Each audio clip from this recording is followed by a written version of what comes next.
36. A lição. Tomando o fractal do alvorecer, capaz de prender qualquer criatura, fosse ela do vazio ou mortal, ele se arrastou pelos degraus feitos para os arautos, cada um com 10 passos de altura, rumo ao grandioso templo mais acima. De O Poema de Ista. Não encontrei explicação moderna do que são esses fractais do alvorecer. Parecem ser ignorados pelos eruditos, embora menções sobre eles sejam obviamente populares entre os que registravam as mitologias mais antigas. Não era incomum para nós encontrar povos nativos ao viajar pelas colinas devolutas, leu Shallan. Afinal, essas terras antigas foram um dia um dos reinos de prata. Devemos nos perguntar se as grandes feras com carapaças viviam entre eles nessa época, ou se as criaturas passaram a habitar a terra selvagem deixada pela passagem dos humanos. Ela se reclinou na cadeira, o ar úmido e quente ao seu redor. À esquerda, Jasna Collin flutuava silenciosamente na piscina embutida no chão da câmara de banho. Jasna gostava de aproveitar o banho ao máximo, e Shallan não podia culpá-la. Durante a maior parte da vida de Shallan, tomar banho foi uma complicação envolvendo dúzias de parchemanos carregando baldes de água quente, seguida por uma rápida esfregada na banheira de bronze antes que a água esfriasse. O Palácio de Kharbranch oferecia instalações muito mais luxuosas. A piscina de pedra no chão parecia um pequeno lago particular, aquecido por engenhosos fabriais produtores de calor. Shallan ainda não sabia muito sobre fabriais, embora parte dela estivesse muito intrigada. Aquele tipo estava se tornando cada vez mais comum. Há poucos dias a equipe do conclave enviaram um para Jasna para aquecer seus aposentos. A água não precisava ser carregada. Em vez disso, saía de canos. Ao girar uma alavanca, a água fluía. Ela já chegava quente e era mantida aquecida pelos fabriais colocados nas laterais da piscina. Shallan já havia se banhado naquela câmara e foi absolutamente maravilhoso.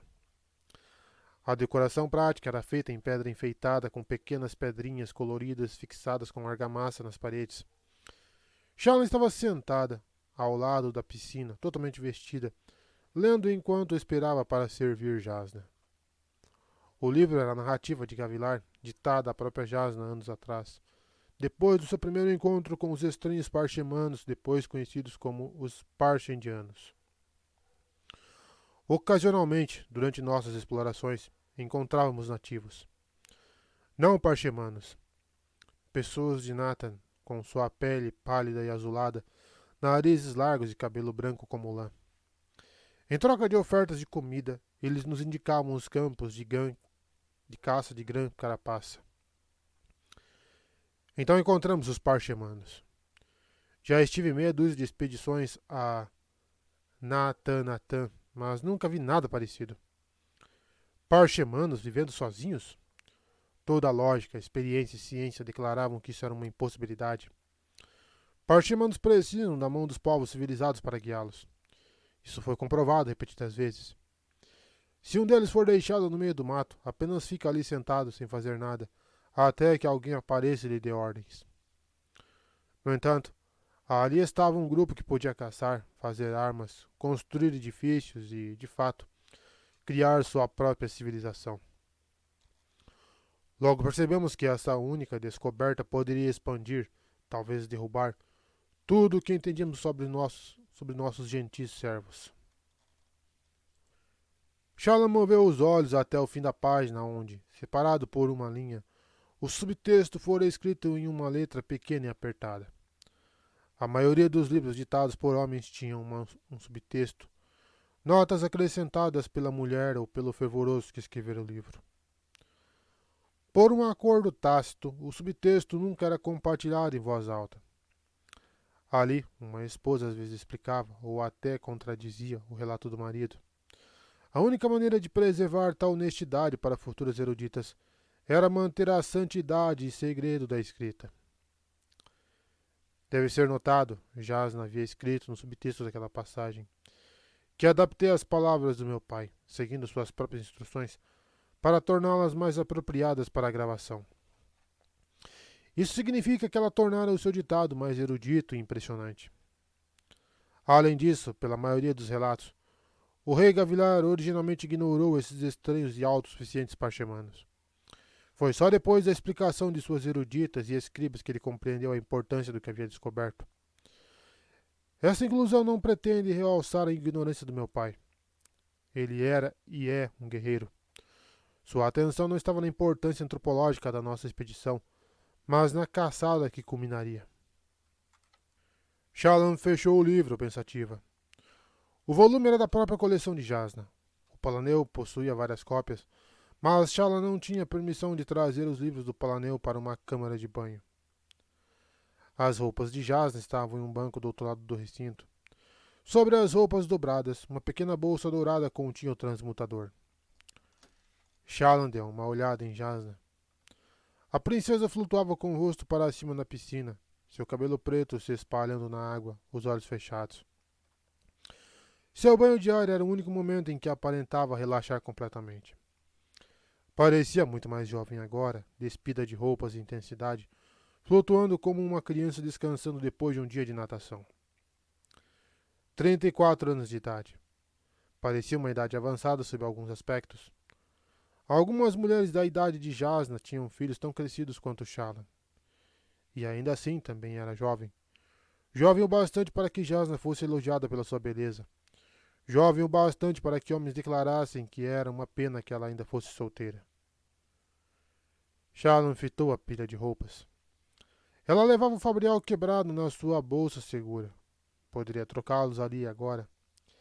Seria a oportunidade que ela estava esperando. Jasnah agora confiava nela o bastante para relaxar, deleitando-se na câmara de banho sem se preocupar com seu fabrial. Será que Shallan podia fazer aquilo? Poderia atrair aquela mulher que a acolhera?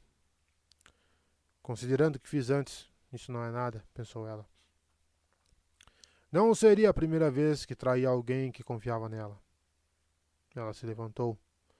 Ao lado, Jasnah abriu um olho. Raios, pensou Shallan, enfiando o livro debaixo do braço, tentando parecer pensativa. Jasnah estava olhando para ela, não com suspeita, mas sim curiosidade. Por que o seu pai quis fazer um tratado com os Parshindianos? Perguntou Shallan subitamente enquanto caminhava. Por que não faria? Isso não é resposta. Claro que é. Só não é uma resposta que diga alguma coisa.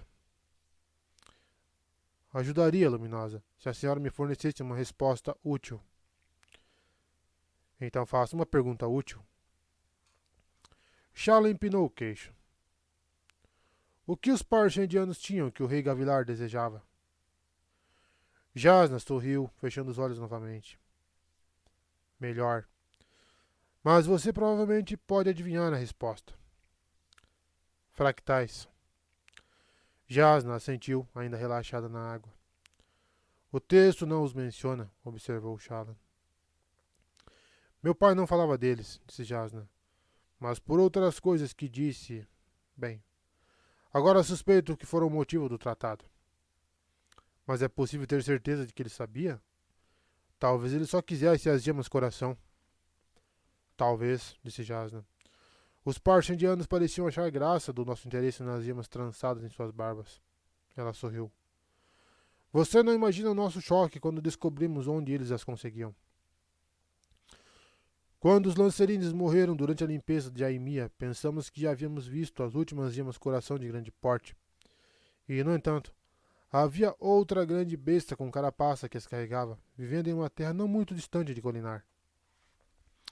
De qualquer modo, os Parshindianos estavam dispostos a compartilhá-las conosco, contanto que ainda pudessem caçá-las também. Para eles, se você se dava ao trabalho de caçar os demônios do abismo, tinha direito às gemas coração deles. Duvido que um tratado fosse necessário para isso. Porém, um pouco antes de partirmos de volta a Aletkar, meu pai subitamente começou a falar com fervor sobre a necessidade de um acordo. Então, o que aconteceu? O que mudou? Não sei ao certo. Contudo, certa vez ele descreveu as estranhas ações de um guerreiro Parshindiano durante uma caçada a um demônio do abismo. Em vez de pegar sua lança quando a grande carapaça apareceu, esse homem esticou a mão para o lado de uma maneira muito suspeita. Só o meu pai viu isso. Desconfio que ele achava que o homem planejava invocar uma espada. O parche indiano percebeu o que estava fazendo e parou. Meu pai não falou mais sobre isso, e presumo que ele não queria os olhos do mundo ainda mais voltados para as planícies quebradas do que já estavam. Shallan tocou no seu livro. Parece um motivo tênue. Se ele tinha certeza em relação às espadas, deve ter visto mais coisas. Também tenho essa impressão, mas estudei o tratado cuidadosamente depois de sua morte. As cláusulas para um comércio favorecido e passagem mútua pelas fronteiras foram quase um primeiro passo para anexar os parche-indianos a Litkar como uma nação. Isso certamente teria impedido os parche-indianos de negociar suas fractais em outros reinos, sem passar por nós primeiro. Talvez ele só desejasse isso. Mas por que matá-lo? Perguntou Shallan de braços cruzados, caminhando na direção das roupas dobradas de Jasnah. Será que os parche-indianos perceberam que ele pretendia ficar com suas espadas fractais e o atacaram preventivamente? É incerto, disse Jasnah. Ela parecia cética. O que ela pensava dos motivos dos parche-indianos para matar Gavilar? Shallan quase perguntou, mas tinha a sensação de que não conseguiria tirar mais nada de Jasnah. A mulher esperava que Shallan pensasse e chegasse às próprias conclusões. Shallan parou ao lado do banco. A bolsa com o transmutador estava aberta, com os cordões soltos. Ela podia ver o precioso artefato enrolado no interior. A troca seria fácil. Ela havia usado uma parte considerável do seu dinheiro para comprar gemas idênticas às de Jasnah e as colocara no transmutador quebrado. Os dois agora eram exatamente idênticos. Ela ainda não aprendera nada sobre o uso do fabrial. Tentava encontrar uma maneira de perguntar, mas Jasnah evitava falar sobre o transmutador. Insistir poderia causar suspeitas. Shallan teria que obter informações em outro lugar, talvez com Kabzal, ou talvez em um livro no Palanel. Apesar disso, a hora estava chegando. Shallan se pegou apalpando sua bolsa segura, passando os dedos pelas correntes do seu fabrial quebrado. Seu coração bateu mais rápido. Ela olhou para Jasnah, mas a mulher permanecia deitada, flutuando, com os olhos fechados. E se ela abrisse os olhos? Não pense nisso, Shallan disse a si mesma. Só faça. Faça a troca. Está tão perto. Você está progredindo mais rápido do que imaginei, disse Jasnah subitamente. Shallan girou, mas os olhos de Jasnah estavam fechados. Eu estava errado em te julgar tão duramente devido à sua educação anterior. Eu mesma disse várias vezes que a paixão supera a formação. Você tem a determinação e a capacidade para se tornar uma erudita respeitada, Shallan. Entendo que as respostas parecem demoradas, mas continue sua pesquisa. Você vai alcançá-las em algum momento. Shallan hesitou por um instante com a mão na bolsa, o coração batendo descontroladamente. Estava enjoada. Não posso fazer isso, percebeu. Pai das tempestades, sou uma idiota. Vim de tão longe até aqui e agora não consigo fazer isso. Ela removeu a mão de sua bolsa segura e percorreu a câmara de banho até voltar à sua cadeira. O que ia dizer aos irmãos? Que havia acabado de condenar sua família? Ela se sentou, deixando o livro de lado e suspirando, fazendo com que Jasnah abrisse os olhos. Jasnah olhou por um instante, depois se endireitou na água e fez um gesto pedindo sabão capilar. Trincando os dentes, Shallan se levantou e pegou a bandeja de sabão para Jasnah, levando-a e agachando-se para oferecê-la à sua mestra. Jasnah pegou o sabão em pó e misturou na mão, fazendo espuma com ele antes de aplicá-lo no seu liso cabelo preto com as duas mãos. Mesmo nua, Jasnah Kholin mostrava compostura e controle. Talvez tenhamos passado tempo demais em ambientes fechados ultimamente, observou a princesa. Você parece tensa, Shallan. Ansiosa. Estou bem, respondeu Shallan bruscamente. Claro. Como demonstrado pelo seu tom perfeitamente razoável e relaxado. Talvez precisemos transferir parte do seu treinamento de história para algo mais prático. mais visceral. Como a ciência natural? Perguntou Shallan, se animando. Jasna inclinou a cabeça para trás. Shallan se ajoelhou em uma toalha ao lado da piscina. Depois usou a mão livre para massagear o sabão nas exuberantes mechas de sua mestra. Estava pensando em filosofia, replicou Jasna. Shallan hesitou. Filosofia? De que isso serve?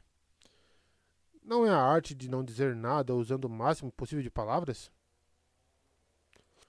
A filosofia é um importante campo de estudo, disse Jasna severamente. Particularmente se você vai se envolver na política da corte. A natureza da moralidade deve ser considerada e, de preferência, antes que a pessoa seja exposta a situações onde uma decisão moral é necessária. Sim, Luminosa. Embora não consiga ver como filosofia é a mais prática do que a história. A história, por definição, não pode ser experimentada diretamente. Enquanto está acontecendo, ela é o presente, e esse é o domínio da filosofia. Essa é uma questão de definição. Sim, disse Jasna. Todas as palavras tendem a estar sujeitas ao modo como são definidas. Pode ser, disse Shallan, inclinando-se para trás, deixando Jasna mergulhar seu cabelo para lavar o sabão. A princesa começou a esfregar sua pele com um sabão moderadamente abrasivo. Essa foi uma resposta particularmente inócua, Shallan. O que aconteceu com sua sagacidade? Shallan olhou para o banco e seu precioso fabrial.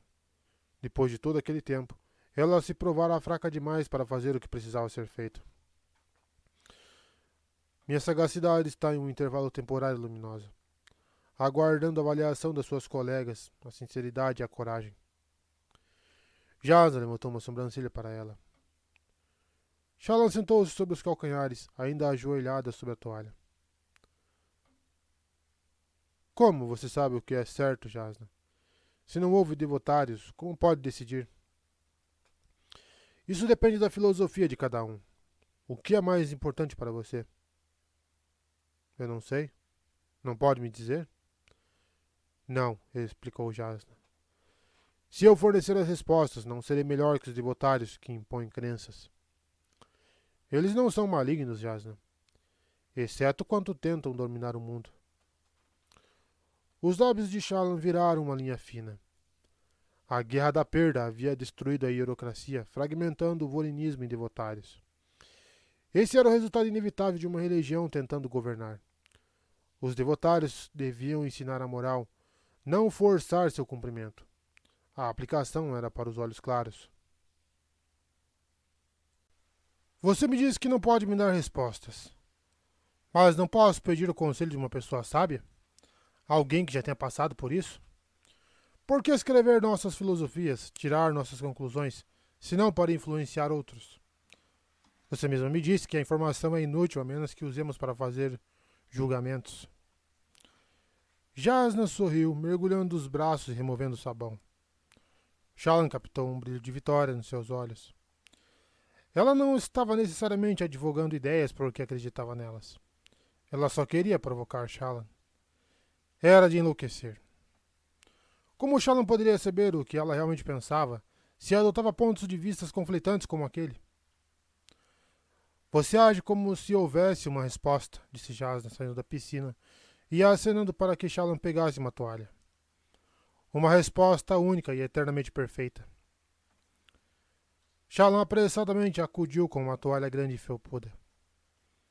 Não é esse o propósito da filosofia? Encontrar as respostas? Buscar a verdade? O verdadeiro significado das coisas? Enquanto se enxugava, Jasna ergueu a sobrancelha. O que foi? Indagou Shallan, subitamente insegura. Acredito que está na hora de um exercício de campo, fora do Palaneu. Agora? Perguntou Shallan. É tão tarde. Eu disse que a filosofia era uma arte prática, disse Jasna, envolvendo o corpo com a toalha, então esticando o braço para tirar o transmutador da sua bolsa. Ela dispôs as correntes entre seus dedos, fixando as gemas no dorso da mão. Vou provar para você. Vamos, ajude-me a me vestir. Quando criança, Shallan apreciara aquelas noites quando conseguia escapulir para os jardins. Quando a cobertura da escuridão pousava sobre o terreno, ele parecia um lugar inteiramente diferente. Naquelas sombras, ela era capaz de imaginar que os petrobulbos, as cascas pétreas e as árvores eram algum tipo de fauna estrangeira. O som das patas de caranguejo saindo de rachaduras se tornava as pegadas de pessoas misteriosas de terras longínquas. Mercadores de olhos grandes de Shinovar, um cavaleiro de grã carapaça de Cadrix, ou um marinheiro de barcaça de Lago Puro. Ela não imaginou as mesmas coisas enquanto caminhava por Carbrand à noite. Fantasiar andarilhos sombrios na noite antes foram um jogo instigante. Mas ali, andarilhos noturnos provavelmente eram reais. Em vez de tornar um lugar intrigante e misterioso à noite, Carbrand parecia basicamente igual para ela, só mais perigosa. Jazz ignorou os chamados dos puxadores de rickshaw e carregadores de palanquim. Ela caminhava lentamente em um belo vestido violeta e dourado, seguida por Shallan em seda azul. Jazz não se dera ao trabalho de fazer um penteado depois do banho, e seus cabelos caíam soltos em uma cascata sobre os ombros, quase escandalosos em sua liberdade. Elas caminharam pela Halinza, a principal avenida que descia a colina em zigue-zague, conectando o conclave e o porto. Apesar da hora avançada, a rua estava apinhada e muitos dos homens que caminhavam ali pareciam levar a noite dentro deles. Eram mais rudes e rosto mais sombrio. Gritos ainda ressoavam pela cidade, mas esses também continham a noite, medida pela rispidez das palavras e dureza de tons. A colina íngreme e curva que formava a cidade não estava menos apinhada de edifícios do que de costume, mas eles também pareciam ter se retraído na noite, escurecidos como pedras queimadas em um incêndio, restos ocos. Os sinos ainda ressoavam. Na escuridão, cada toque era um pequeno grito. Eles tornavam o vento ainda mais presente, uma coisa viva que causava uma cacofonia de carrilhões ao passar. Uma brisa surgiu e uma avalanche de som atravessou a Halinza. Shallan quase se encolheu diante dela. Luminosa, disse Shallan, não deveríamos chamar um palanquim? Um palanquim poderia inibir a lição. Para mim seria ótimo aprender essa lição durante o dia, caso não se importe. Jasna se deteve, desviando o olhar da Halinza para uma rua lateral mais escura. O que acha dessa ruela, Shallan? Não me parece particularmente agradável. E, no entanto, é a rota mais direta da Halinza para o distrito teatral. É para lá que estamos indo? Não estamos indo a lugar nenhum, respondeu Jasna, dirigindo-se à rua lateral. Estamos agindo, ponderando e aprendendo. Shallan se ergueu nervosamente. A noite as engoliu. Só a luz ocasional das tavernas e lojas oferecia iluminação. Jasna usava sua luva preta sem dedos sobre seu transmutador, escondendo a luz das gemas. Shallan percebeu que estava se esgueirando. Sentia pelas chinelas finas cada mudança no chão a seus pés, cada pedra e rachadura. Ela olhou ao seu redor nervosamente enquanto passava por um grupo de trabalhadores reunidos em volta da entrada de uma taverna. Eram olhos escuros, naturalmente. Na noite, essa distinção parecia ainda mais profunda. Luminosa, chamou Shallan em um sussurro. Quando somos jovens, queremos respostas simples. Talvez não haja um maior indicador de juventude que o desejo de que tudo seja como deveria ser, como sempre foi. Shallan franziu o senho, espiando os homens de perto da taverna por sobre o ombro. Quanto mais envelhecemos, mais nos questionamos. Começamos a perguntar por quê. E ainda assim queremos que as respostas sejam simples. Imaginamos que as pessoas ao nosso redor, adultos, líderes, terão essas respostas. Qualquer coisa que eles digam frequentemente nos satisfaz. Eu nunca ficava satisfeita, disse Shallan em voz baixa. Queria mais. Você era madura, disse Jasna. O que você descreve acontece com a maioria de nós à medida que envelhecemos. De fato, Me parece que o envelhecimento, sabedoria e dúvidas são sinônimos. Quanto mais envelhecemos, mais inclinados ficamos a rejeitar respostas simples. A menos que alguém entre no nosso caminho e exija que elas sejam aceitas. Os olhos de Jasna se estreitaram. Você se pergunta por que eu rejeito os devotários? Sim. A maioria deles busca interromper as perguntas. Jasna parou. Então ela rapidamente puxou sua luva, usando a luz por baixo dela para revelar a rua ao seu redor. As gemas na sua mão, maiores que bronze, ardiam como tochas em vermelho, branco e cinza. É prudente mostrar sua riqueza dessa maneira, luminosa? Perguntou Shallan, falando muito baixo e olhando ao redor. Não, admitiu Jasna. Certamente que não. Particularmente não aqui. Sabe, esta rua ganhou uma reputação específica ultimamente.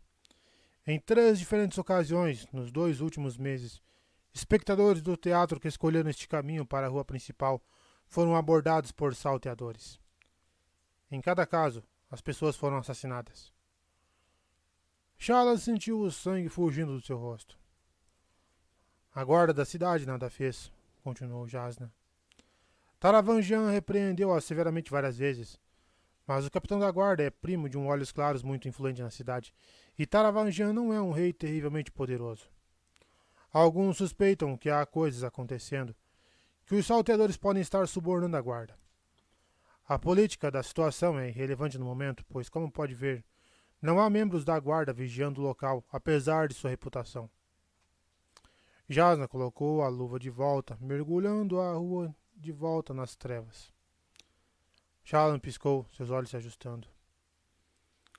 Quão imprudente você diria que é nós estarmos aqui? 2 mulheres indefesas, vestindo roupas caras e portando riquezas. Muito imprudente. Jasna, podemos ir? Por favor. Seja qual for a lição que tem em mente, não vale a pena. Jasna apertou os lábios em uma linha fina. Então olhou para a viela ainda mais estreita e escura partindo da rua onde estavam. Estavam quase totalmente no breu, agora que Jasna havia recolocado sua luva. Você está em um ponto interessante da vida, Shallan, disse Jasna, flexionando a mão. Tem idade o bastante para duvidar, perguntar e rejeitar o que é apresentado a você, simplesmente porque é apresentado a você. Mas ainda se apega ao idealismo da juventude. Você acha que deve haver alguma verdade única, definitiva, e que quando encontrá-la, tudo o que antes a confundia subitamente passará a fazer sentido. Shallan queria argumentar, mas as palavras de Jasna eram extremamente precisas. As coisas terríveis que Shallan fizera, a coisa terrível que planejava fazer, a assombravam. Seria possível fazer algo horrível em nome de realizar algo maravilhoso? Jasna caminhou para dentro da ruela estreita. Jasna, chamou Shallan. O que está fazendo? Isso é filosofia em ação, menina, respondeu Jasna. Venha comigo. Shallan hesitou na entrada do beco, o coração batendo forte, os pensamentos confusos. O vento soprava e os sinos repicavam, como gotas de chuva congeladas arrebentando contra as pedras. Em um momento de decisão, ela correu atrás de Jasna, preferindo companhia mesmo que no escuro, a estar sozinha.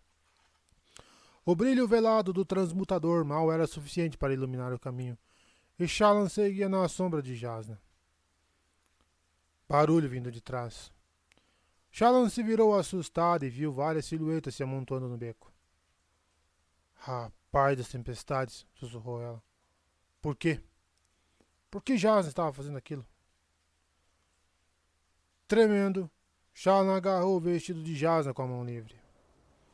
Outras sombras estavam se movendo na frente delas, do outro lado do beco. Elas se aproximaram, grunhindo, pisando e respingando impulsos imundas e estagnadas. A água gelada já havia ensopado as chinelas de Shallan. Jasna parou de se mover. A luz frágil do seu transmutador escondido refletia no metal nas mãos de seus perseguidores, espadas ou facas. Aqueles homens não queriam matar. Não era possível roubar mulheres como Shallan e Jasna, mulheres com conexões poderosas e depois deixá-las vivas como testemunhas. Homens como aqueles não eram os bandidos cavalheiros das histórias românticas. Eles viviam cada dia sabendo que, se fossem pegos, seriam enforcados. Paralisada de medo, Shallan nem mesmo conseguia gritar. Pai das tempestades, Pai das tempestades, Pai das tempestades. E agora a lição, disse Jaz em uma voz dura e sinistra. Ela arrancou a luva. A súbita luz foi quase cegante. Shallan ergueu a mão para proteger a vista, cambaleando contra a parede do beco. Havia 4 homens ao redor delas. Não os homens da entrada da taverna, mas outros. Homens que não haviam notado que as seguiam. Ela podia ver as facas agora, e também podia ver a matança em seus olhos. Seu grito finalmente escapou da garganta. Os homens grunhiram com clarão, mas avançaram. Um homem de peito largo e barba escura foi até Jasnah, com a mão erguida. Ela calmamente moveu a mão, os dedos bem abertos, e pressionou-a contra seu peito enquanto ele brandia a faca. A respiração de Shallan agarrou na garganta. A mão de Jasnah afundou na pele do homem e ele estacou. Um segundo depois, ele pegou fogo. Não, ele virou fogo. Foi transformado em chamas em um piscar de olhos. Erguendo-se ao redor da mão de Jasnah, as labaredas formaram a silhueta de um homem com a cabeça jogada para trás e a boca aberta. Só por um momento, o fulgor da morte do homem brilhou mais que as gemas de Jasnah. O grito de Shallan cessou. A figura de chamas era extremamente bela. Ela se foi em um instante, o fogo se dissipando no ar noturno, deixando uma mancha laranja nos olhos de Shallan.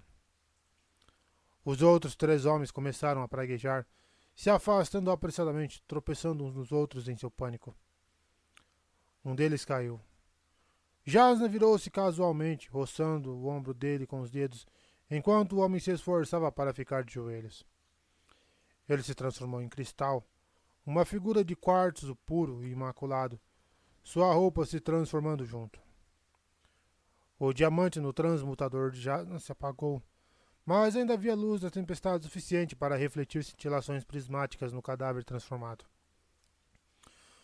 Os outros 2 homens fugiram em direções opostas. Jasnah respirou fundo, fechando os olhos, levantando a mão acima da cabeça. Shallan levou a mão segura ao peito, abalada e confusa, apavorada. Luz das tempestades disparou da mão de Jasnah como 2 relâmpagos gêmeos simétricos. Cada um acertou um dos salteadores e eles estouraram, virando fumaça. Suas roupas vazias caíram no chão. Com um estalo agudo, o cristal de quartzo fumê no transmutador de Jasnah rachou, sua luz desaparecendo, deixando-a apenas com o diamante e o rubi. Os restos dos 2 salteadores se ergueram no ar, pequenas nuvens de vapor oleoso. Jasnah abriu os olhos, aparentando uma calma assustadora. Ela vestiu novamente a luva, usando sua mão segura para prendê-la contra a barriga e deslizar os dedos de sua mão livre para dentro. Então, tranquilamente, voltou pelo caminho que tinham percorrido. Deixou o cadáver de cristal ajoelhado e com uma mão levantada. Congelado para sempre. Shallan se deslocou da parede e correu atrás de Jasnah, nauseada e impressionada. Fervorosos eram proibidos de usar seus transmutadores em pessoas. Eles raramente sequer os usavam na frente dos outros. E como Jasnah derrubara 2 homens à distância? De tudo que Shallan havia lido, o pouco que havia para ler, a transmutação exigia o contato físico. Abalada demais para exigir respostas, ela ficou em silêncio. A mão livre junto à têmpora, tentando controlar seu tremor e sua respiração ofegante, enquanto Jasnah chamava um palanquim. Por fim, um se aproximou e as 2 mulheres subiram. Os carregadores as levaram na direção de Halinza, seus passos sacudindo Shallan e Jasnah, que estavam sentadas, uma de frente para a outra. Jasnah distraidamente removeu o quartzo fumê quebrado do transmutador. Depois guardou em um bolso. Poderia ser vendido a um joalheiro que cortaria as gemas menores dos pedaços recuperados. Isso foi horrível. Isso foi horrível, disse Shallan, finalmente, a mão de volta ao peito. Foi uma das coisas mais abomináveis que já vi. Você matou 4 homens.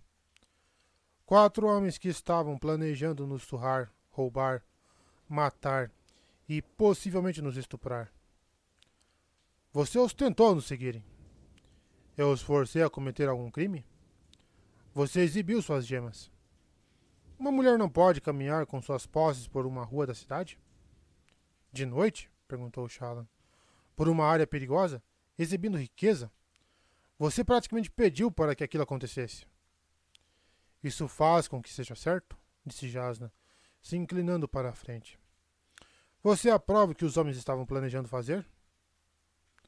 Claro que não, mas isso também não torna certo o que você fez.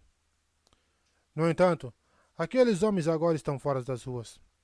As pessoas da cidade estão muito mais seguras.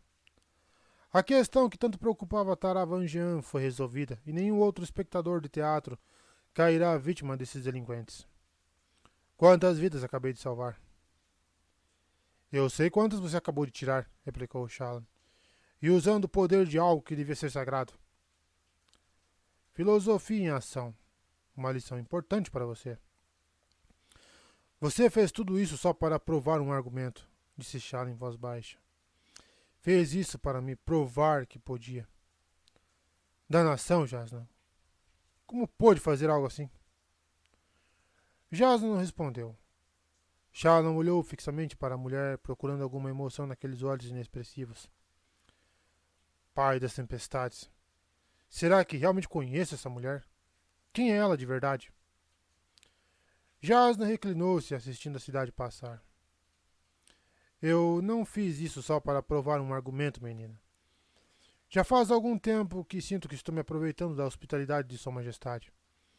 Ele não percebe quantos problemas pode ter que enfrentar ao se aliar comigo. Além disso, homens como aqueles... Havia algo na sua voz, uma dureza que Shallan nunca ouvira antes. O que fizeram com você? Shallan se perguntou horrorizada. E quem fez? Ainda assim, as ações de hoje aconteceram porque eu escolhi esse caminho, não devido a alguma coisa que achei que você precisasse ver. Contudo, também se apresentou a oportunidade de instrução, de perguntas. Sou um monstro ou uma heroína? Acabei de abater 4 homens ou detive 4 assassinos que andavam soltos nas ruas.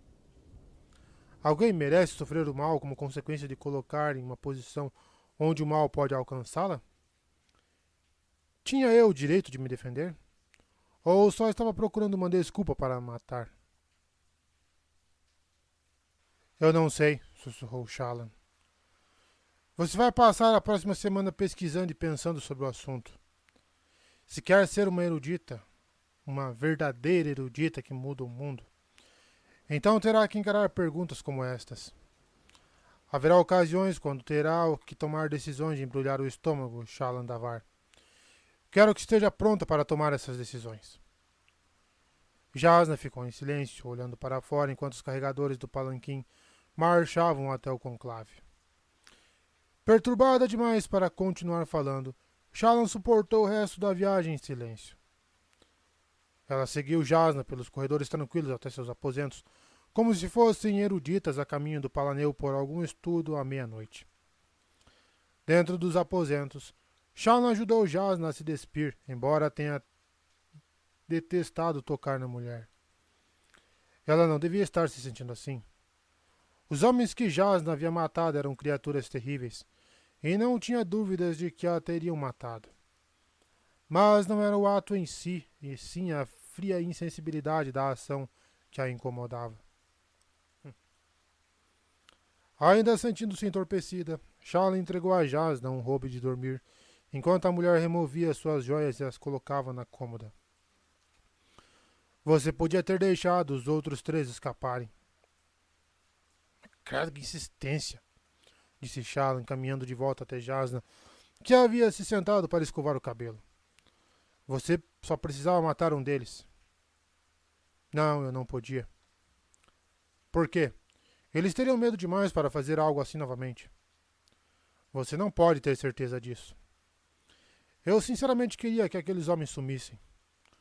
Uma garçonete descuidada voltando para casa pelo caminho errado não pode se proteger. Mas eu posso. E vou. Dou toda a razão para ela. Tô gostando muito dessa Jasna também. Você não tem autoridade para fazer isso. Não na cidade de outra pessoa. Verdade, disse Jasna. Suponho que seja outro ponto a se considerar. Ela levantou a escova, deliberadamente dando as costas para Shallan. Ela fechou os olhos, como que para se isolar. O transmutador estava na cômoda ao lado dos brincos de Jasna. Shallan cerrou os dentes, segurando o macio roubo de seda. Jasna estava sentada, usando apenas a combinação, escovando o cabelo. Haverá ocasiões quando terá que tomar decisões de embrulhar o estômago, Shallan Davar. Eu já as encarei. Estou encarando uma agora. Como Jasna ousou fazer aquilo? Como ousou incluir Shallan naquilo? Como ousou usar algo tão belo e sagrado como um instrumento de destruição? Jasna não merecia possuir o transmutador. Com um rápido movimento de mão, Shallan colocou o rubi dobrado sob seu braço seguro. Então enfiou a mão na sua bolsa segura e removeu o quartzo do fumê intacto do transmutador de seu pai. Ela andou até a cômoda e, usando o movimento de colocar o rubi na cômoda como disfarce, fez a troca.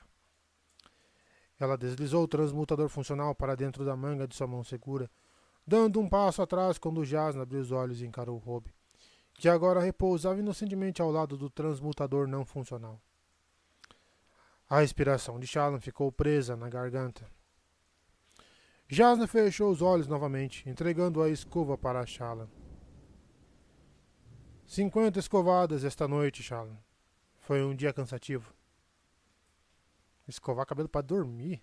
Ui. Shallan moveu-se automaticamente, escovando o cabelo de sua mestra enquanto agarrava o transmutador roubado na mão segura, apavorada com a possibilidade de Jasna notar a troca a qualquer momento. Ela não notou. Não quando vestiu o robe. Não quando guardou o transmutador quebrado na caixa de joias e trancou com a chave que usava ao redor do pescoço enquanto dormia. Shallan saiu do quarto abalada, as emoções em turbilhão. Exausta, enojada, confusa, mas sem ser descoberta. Gostei muito dessa Jasna, hein?